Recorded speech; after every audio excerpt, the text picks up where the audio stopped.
Dirty dealings, corporate battles, consumer woes. This is Evening 5. Khazanah National said 2025 would not be an easy year, even as its investments and assets expanded. Realizable asset value rose 12% to 151.3 billion ringgit.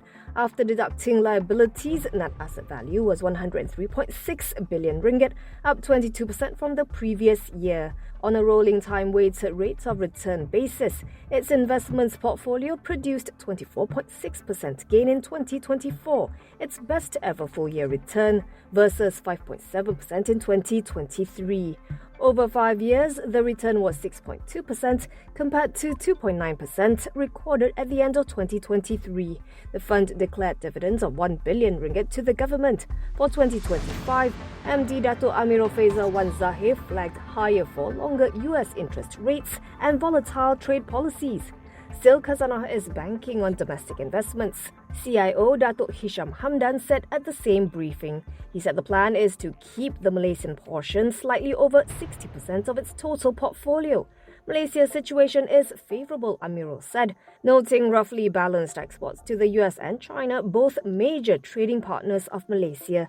He said, in the fight between the eagle and the dragon, we are a kancil, we'll play it smart.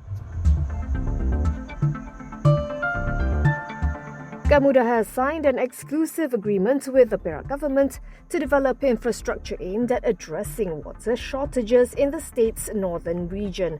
According to the construction company, the deal with Perbadanan Kemajuan Negeri Perak, or PKNPK, will see it facilitating raw water transfer from Sungai Perak to Bukit Merah and developing the requisite infrastructure for treated water distribution, ensuring long-term water. The parties will proceed with an official JV at a later stage.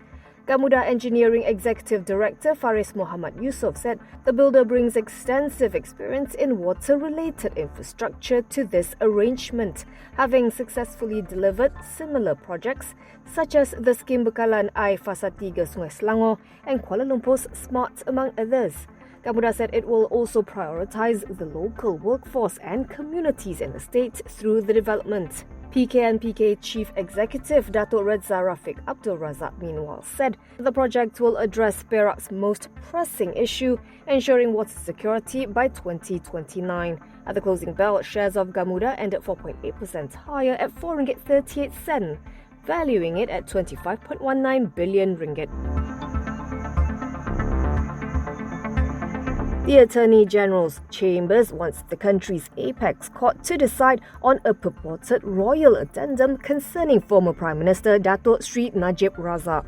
In a statement, the AGC said it has filed a motion with the federal court seeking permission to appeal against a lower court's decision, allowing Najib to proceed with his attempts for judicial review proceedings to compel the government to confirm the existence of the purported royal addendum that would enable him to serve house arrest.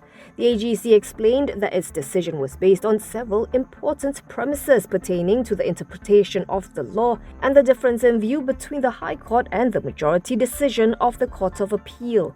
It said this step is not just important to ensure justice in this case, but to also uphold the principle of the supremacy of the Constitution and laws, as well as to clarify the interpretation of laws for the benefit of all quarters. LPI Capital's impending sale of its stake in Public Bank could potentially translate into a special dividend yield of up to 18%. According to Kenanga Investment Bank, based on Public Bank's closing price of RM4.40 per share yesterday, LPI Capital's 1.1% stake would be worth 940 million ringgit. It noted that the company has yet to determine how it would use the proceeds from the sale, though. The research house ruled out the possibility of inorganic growth as the group's subsidiary Lonpac Insurance is ahead of its peers in terms of profitability, and any potential acquisitions are more likely to be dilutive to the group. Assuming LPI Capital's average historical payout ratio of 80%, Kenanga said the sale could potentially lead to RM1.89 per share in special dividends, or nearly 15% in additional yield. A full payout, meanwhile, comes up to RM2.36 per share or 18.4% in additional yield. Khazanah is keeping the stock on an outperform call, with a target price of RM15 versus its last close of RM13.36.